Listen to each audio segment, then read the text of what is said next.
My daughter's boyfriend laughed at my house, not knowing I owned his father's company.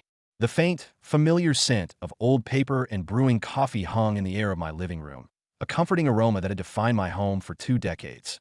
It was a scent of quiet contentment, of a life lived simply and deliberately.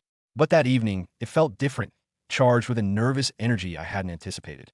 My daughter, the center of my world, was bringing her boyfriend home for the first time, and the weight of that introduction settled heavily in my chest.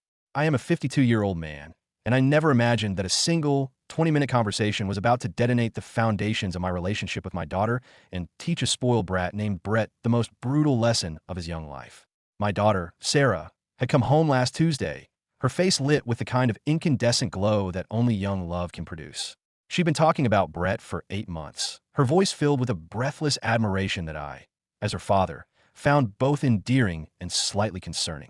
She spoke of his charm, his confidence, his family's affluence, but she'd been strangely vague on the details of his character. Now, I was about to meet him, and a primal paternal instinct had my senses on high alert. The moment Brett stepped over the threshold of my modest, three-bedroom house, I saw it. It wasn't just a glance. It was a full-body appraisal, a swift, contemptuous scan that stripped the warmth from the room. His eyes, the color of cold steel, flickered over our living room, cataloging every perceived flaw with visible disdain. He took in the second-hand sofa, its floral pattern faded from years of sunlight and shared stories, the sturdy oak coffee table I'd bought at a flea market, and my prized collection of paperback novels lining the built-in shelves. His gaze lingered on them as if he were surveying a crime scene, a place where good taste had been violently murdered.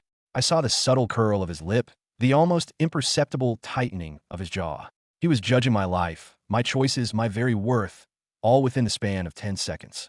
The full story is on the channel. Link in description.